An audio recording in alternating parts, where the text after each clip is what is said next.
사도행전에 담겨 있는 바울의 선교 사역은 대개 3번의 여행을 포함하는 것으로 이해됩니다. 그 가운데 제2차 전도 여행까지 함께 살펴보았습니다. 지도를 보시면서 그 여정을 정리해 보겠습니다. 제1차 전도 여행은 13장과 14장에 담겨 있습니다. 바울과 바나바가 마가 요한과 함께 첫 여행을 출발하여 키프로스를 거쳐 지금의 튀르키예 남쪽 지역에 복음을 전하고 안디옥으로 돌아왔습니다. 그 후 예루살렘 사도회의에 갔다가 안디옥으로 돌아온 두 사람은 15장 36절에서 두 번째 여행을 시작합니다. 바울이 이번에는 신라와 함께 출발하여 1차 전도 여행에서 갔던 지역을 다시 방문하고요. 거기서 디모데가 합류합니다. 세 사람은 함께 갈라디아와 부르기아를 거쳐 드로아로 가고 거기서 다시 배를 타고 유럽으로 건너가서 빌립보, 데살로니가, 베레아, 아테네를 거쳐 고린도로 갔습니다. 지난 두 설교에서는 바울이 고린도에 1년 6개월 머무는 동안에 일어난 일을 함께 살펴보았습니다. 그 후 18절을 보면 바울은 고린도를 떠나 에베소를 거쳐 22절에서 안디옥으로 돌아갑니다. 여기까지가 제2차 전도 여행입니다. 그리고 바로 그 다음 절인 23절에서 제3차 전도 여행이 시작됩니다. 23절을 다 같이 읽어보시겠습니다. 바울은 얼마 동안 거기에 있다가 그곳을 떠나 갈라디아 지방과 부르기아 지방을 차례로 두루 다니면서 모든 신도를 굳세게 하였다. 여기서부터 제3차 전도 여행이라고 말씀드렸습니다만 얼핏 보아서는 여기서 새로운 여행이 시작된다는 것을 알아채기가 쉽지 않습니다. 제1차 전도 여행은 안디옥 교회가 바울과 바나바를 파송하는 장면으로 시작되었고 제2차 전도 여행의 출발도 분명히 인지할 수 있었습니다. 바울과 바나바가 시작 과정에서 뜻하지 않게 결별하여 서로 다른 방향으로 출발하게 되죠. 그런데 오늘 본문 23절에는 여기서 새로운 여행이 시작된다는 언급이나 암시가 전혀 없습니다.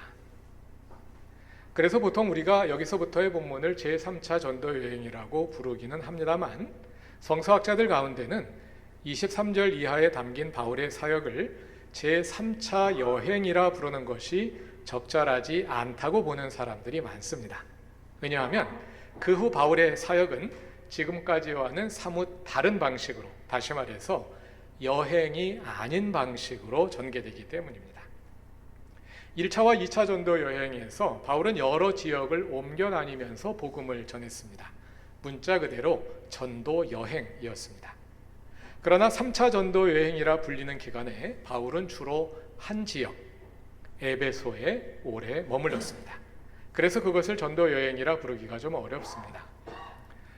물론 여행을 가서 여기저기 돌아다니기를 좋아하는 사람이 있는가 하면 한 곳에 쭉 머물러서 오래 있다가 오는 사람도 있으니 그것도 나름 여행 아니냐 이렇게 질문할 수 있겠는데요. 사도행전을 잘 관찰해 보면 에베소는 바울의 여행지라기보다는 그의 새로운 사역지라고 보는 것이 더 적절합니다.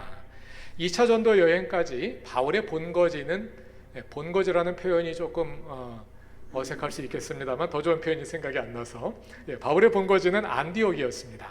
우리식으로 표현해 보자면 바울의 주민등록상 거주지가 안디옥이었습니다. 안디옥에 기반을 두고 전도 여행을 떠났던 것이죠. 그러나 2차 전도 여행을 마친 후에 바울은 에베소로 주민등록을 옮깁니다.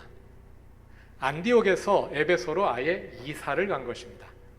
그리고 나서 바울은 그 후 다시 안디옥으로 돌아가지 않았습니다. 그러니까 에베소를 여행지라 보기는 어렵겠죠. 다시 지도를 보시지요. 바울의 활동 무대에서 안디옥은 동쪽 끝에 있습니다. 그동안 안디옥에서 시작하여 서진하며 복음을 전한 것인데요. 그 결과 바울의 활동 영역이 서쪽으로 매우 넓게 확장되었기 때문에 그 지역 전체를 관할하기 좋은 에베소로 이사를 한 것입니다. 전에도 본 것처럼 바울은 한 지역을 방문한 후에는 반드시 다시 방문하여 교회가 건실하게 세워져 가고 있는지 확인하고 보살폈습니다.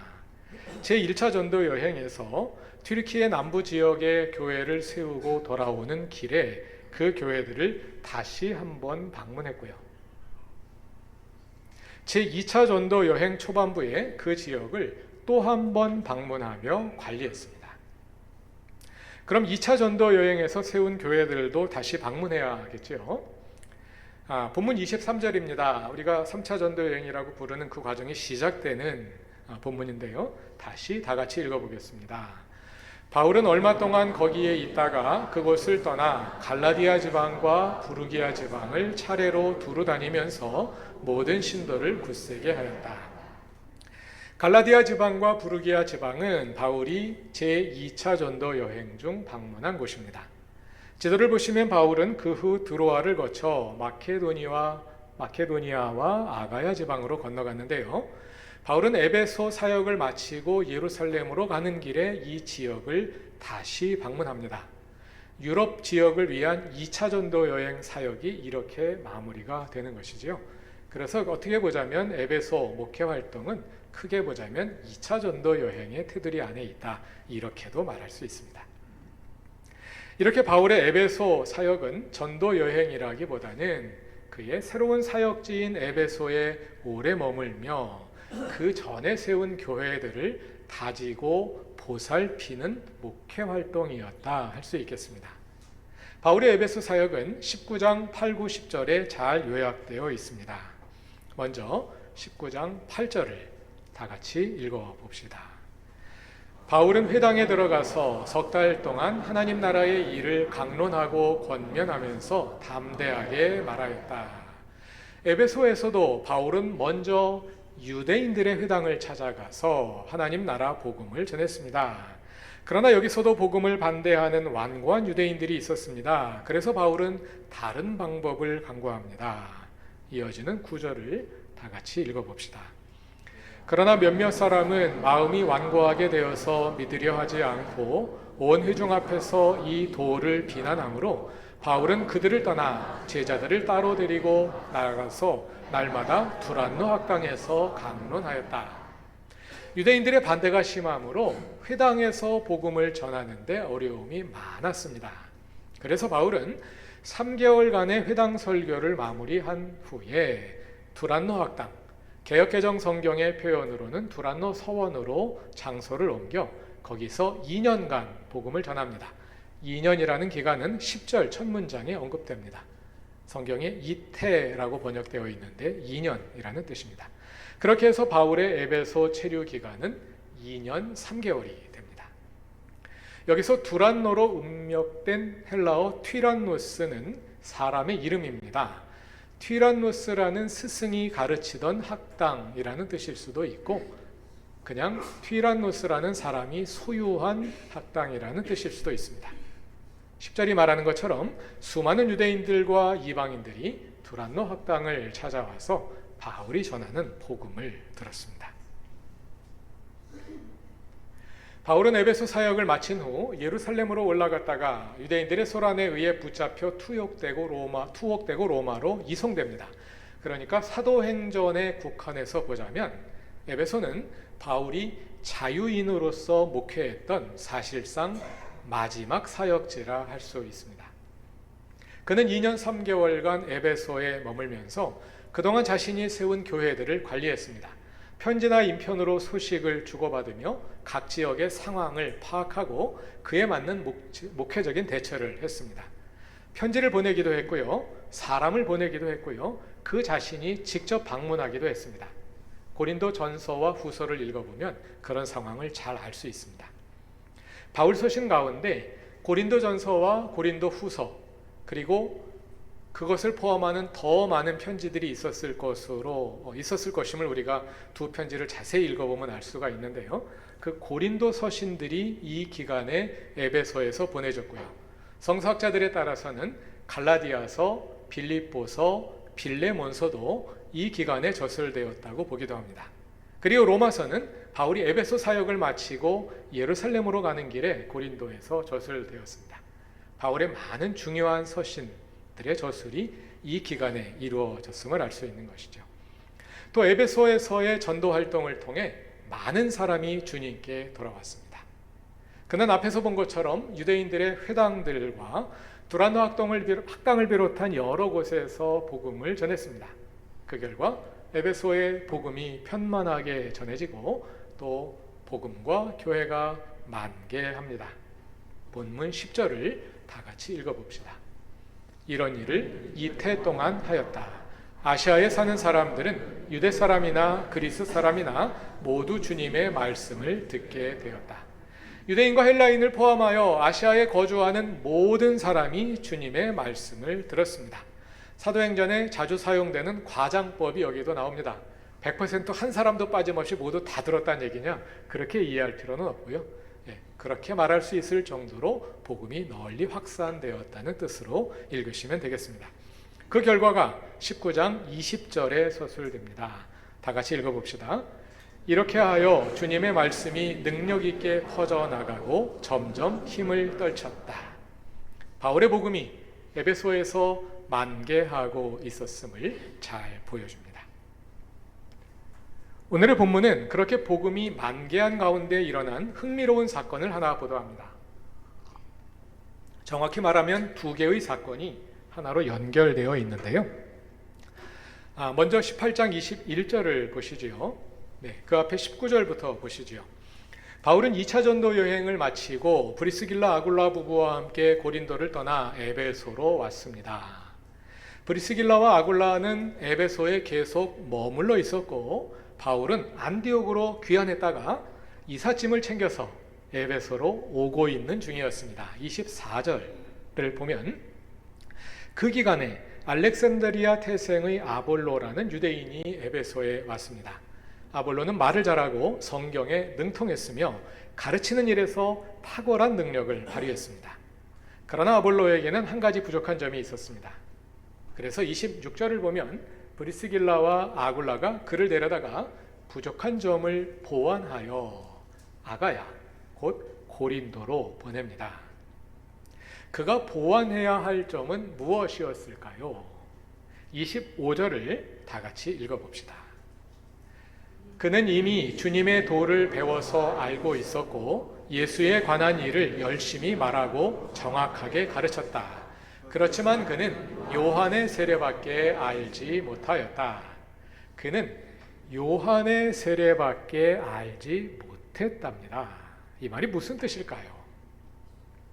19장으로 가면 그와 비슷한 다른 사람들이 등장합니다. 1절을 보시면 안디옥에서 이삿짐을 싸서 출발한 바울이 드디어 에베소에 도착합니다. 그리고 몇몇 제자들을 만나는데요.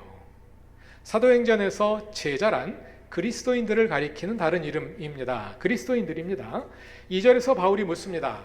여러분은 믿을 때에 성령을 받았습니까? 그랬더니 그들이 대답하는데요. 그들은 성령이 있다는 말조차 들어본 적이 없답니다. 이어지는 3절을 다 같이 읽어봅시다.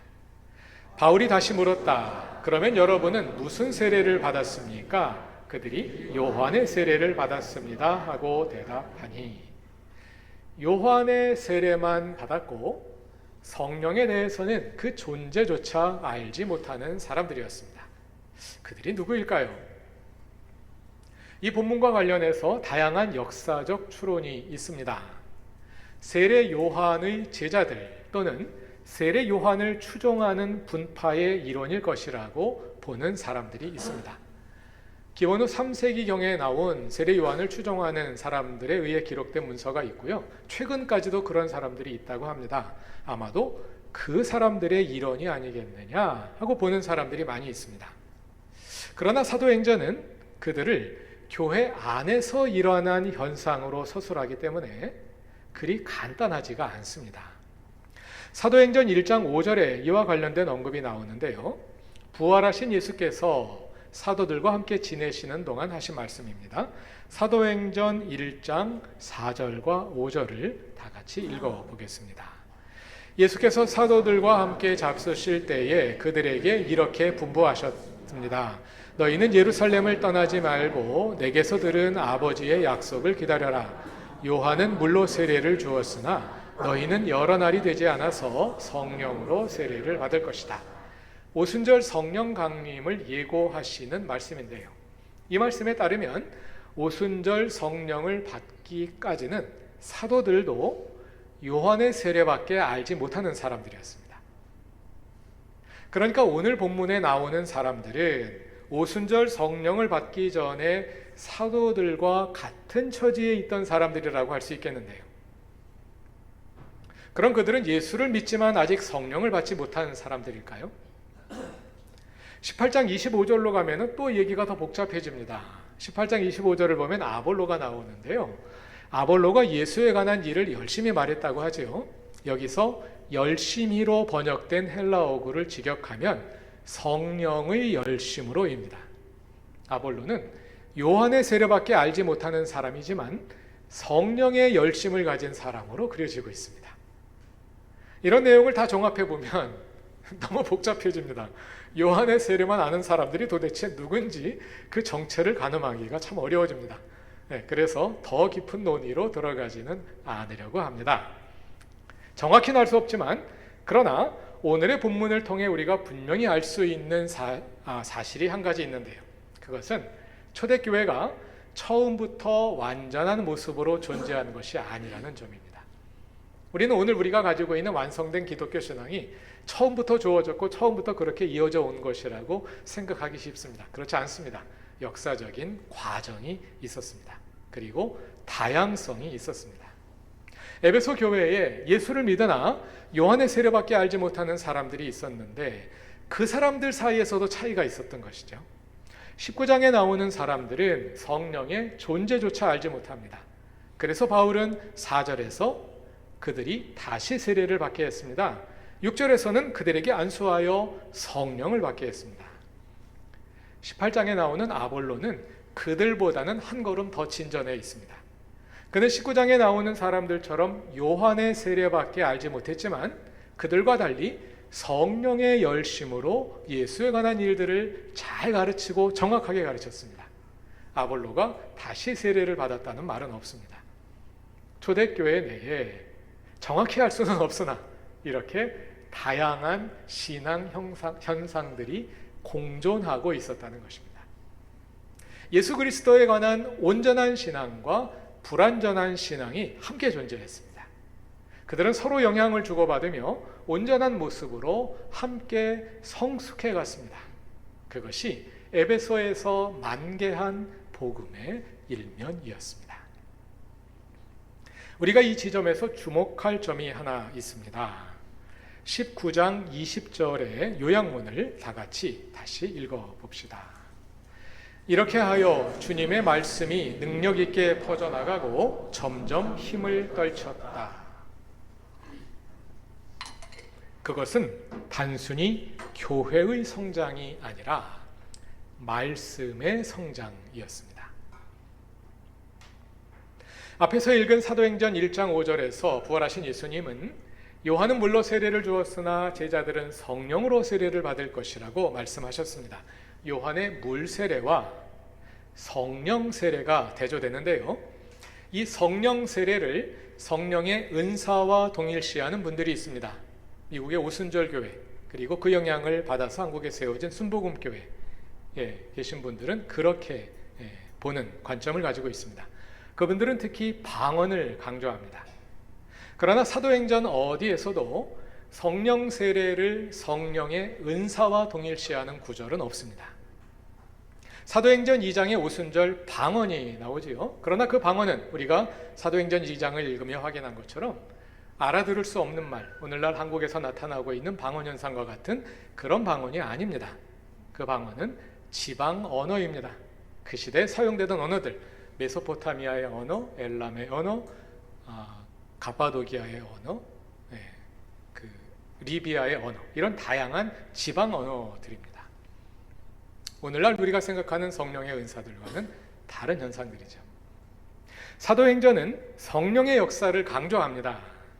그런데 그 성령의 역사는 말씀과 함께 일어납니다.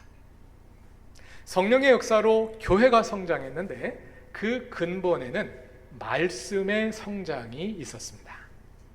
개역 개정 성경의 표현을 따르자면 말씀이 흥왕했습니다. 말씀이 성장한다는 말이 무슨 뜻일까요? 말씀이 우리와의 관계에서 우리 안에서 성장한다는 뜻일 텐데요.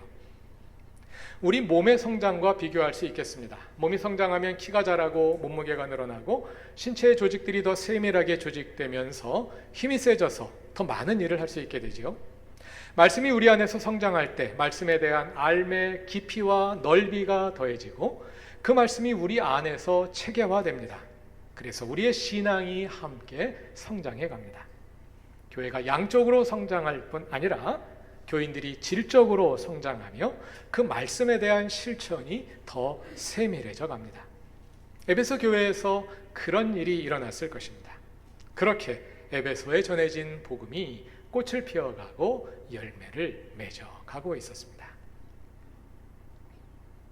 한국교회는 성령의 역사와 함께 성장한 대표적인 사례입니다.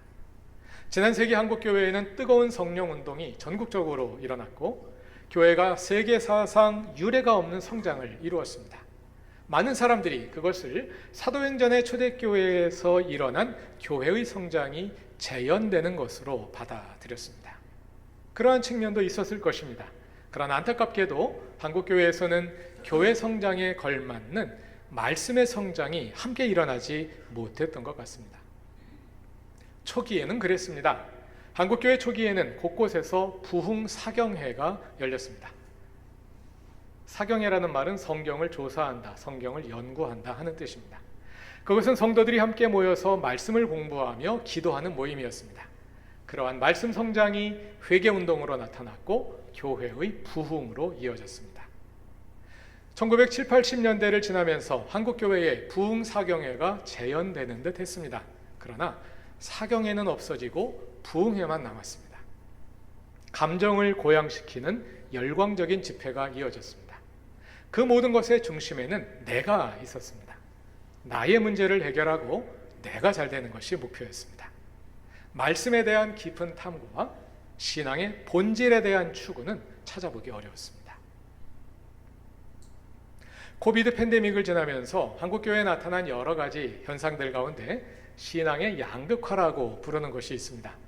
그것은 한편으로 교회를 떠나는 사람이 많아지는 가운데 다른 한편으로 교회의 머무는 사람들 가운데서는 신앙의 본질에 대한 추구가 오히려 더 강해지고 있다는 것입니다. 말씀의 깊이를 추구하는 사람들이 많아졌습니다. 그래서 팬데믹이 지난 후 대다수의 교회에서 교인 수가 줄어들고 있는 가운데서도 말씀의 깊이를 가진 교회들이 오히려 성장하는 현상이 나타나고 있습니다. 그루터기 교회는 그 가운데 하나입니다. 초대교회의 성장은 말씀의 성장이었습니다. 말씀이 성장하며 그와 함께 성도들의 신앙이 성장하고 교회가 성장했습니다. 말씀에 더욱 집중해야 할 때입니다. 성경을 통해 예수가 누구인지 바로 알고 예수 그리스도를 통한 구원의 넓이와 깊이를 알아가며 그와 함께 우리의 신앙이 더욱 성숙하여 이 땅에서 참 그리스도인으로 살아가기를 추구할 때입니다. 에베소서 4장 13절이 말하는 것처럼 우리 모두가 하나님 아들을 아는 일과 믿는 일에 하나가 되고 온전한 사람이 되어 그리스도의 충만하심의 경지에까지 함께 성장해 가는 것입니다.